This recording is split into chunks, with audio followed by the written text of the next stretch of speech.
Good morning, everyone. It's Halloween in 2024. I am going to show you, this video is about a totally different project. I'm not known for working in HO scale, but they have some things here in offerings that I actually like and want to get a hold of. And one of them is an MP-72 kit for the Long Island Railroad. It's a resin kit. I am thinking that it's actually 3D printed resin. Because of the way some of the pieces were. This is a great kit so far. Cleaning out the windows. Initially, I clean out the windows with an X-Acto knife. Okay, you see here, cutting it a little bit close, so to speak, as close as I can to the window mullions. And originally, I was using a riffler file to sand out, make them square.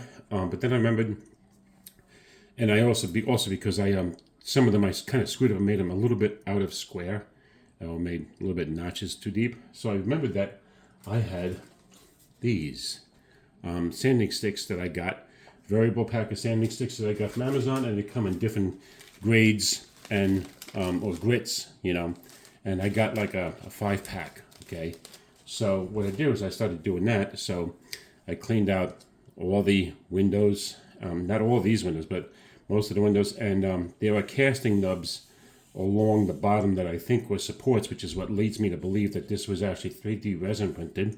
Okay, and what I did was instead of using a knife, the instructions tell you to advise you to use an X-Acto knife, but the resin was a little bit thick for the X-Acto blade. So what I did was I went ahead and put it on two sheets of paper towels that were folded, so that it would have a cushion.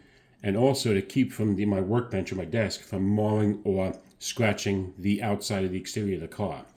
And what I did was I went ahead and took my razor, my Zona razor, and laid it on an angle, okay, like you see like this.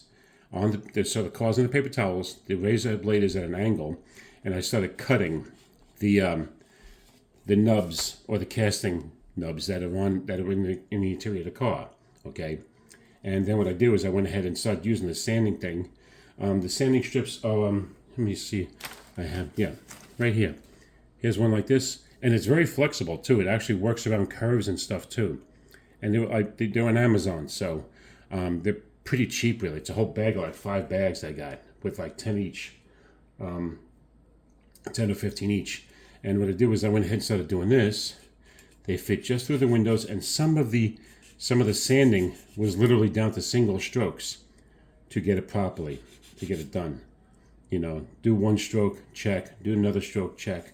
So I have almost all these windows done, just about all the windows here on this side done, and then now I'm doing this side.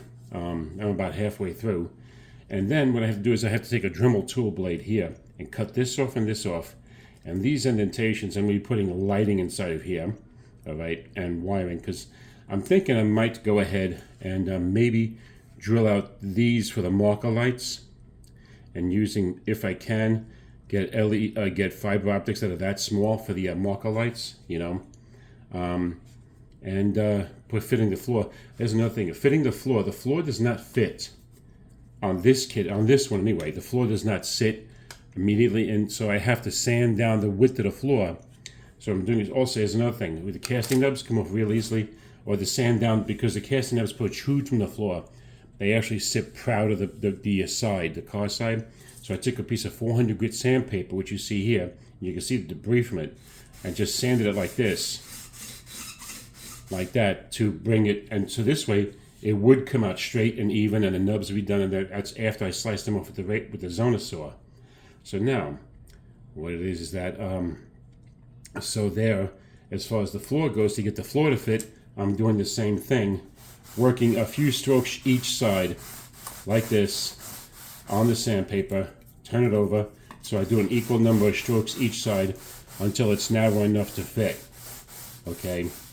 And I check it and clean it as I go along, clean it off as I go along, until it is close enough to fit so that it sits on the posts, the recess posts here. There's 4 of them, and two in each end, to fit the floor into, so you can mount, you get a drill and tap 4 screws. And then you go from there. So, yep, and the next thing after I'm done with this, this part, getting the floor to fit, is then I go ahead and finish the windows, and then I'm going to mask it off for priming and painting, because I have a working airbrush booth now. So now I can, learn and how to mask and how to paint my own stuff. So, yeah, this is one of several projects I have, because I also have a Pennsylvania Railroad MP-72, at least one or two of those to do. So I have various projects going on with this, but this I thought would be a fun little project. And I actually got almost all the windows out and the flashing done and the casting stuff done inside of a couple of hours last night, in like 2-3 hours. If I had devoted like 4 hours to it, I would have had it done completely and the floor done completely. I just devoted like an hour or two to it last night. So anyway, so yeah, this is gonna be a nice little neat little project, and the HO scale, because yes, I do have a nice HO scale collection. But my advice is that if you don't, the foam cradle that you use to work on trains, normally turn them upside down and work on them. Doing something like this, I would recommend, like I did, using a couple of sheets of paper towels, 2 sheets, one on top of the other, you fold it on top of each other, and it provides like a sort of cushion, so to speak, a softer surface than the bare desk, which can mar or scratch the side of the car, and you don't want to do that. All right, so this way, it provides some measure of protection for it. And then once I finish doing the floor, then I go ahead and start masking off the body for the priming and the painting.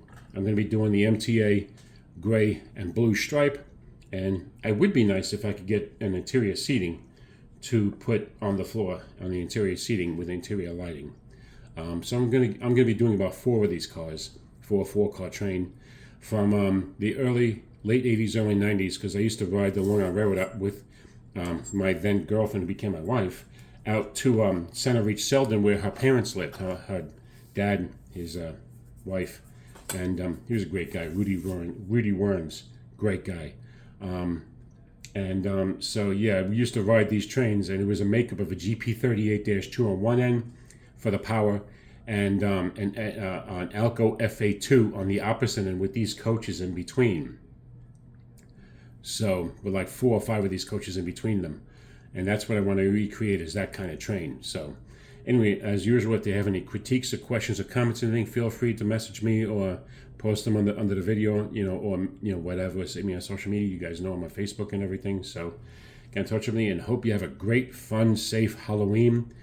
And don't eat too much candy, because that sugar rush and the come down is a real pain in the butt. Talk to you later. Bye-bye.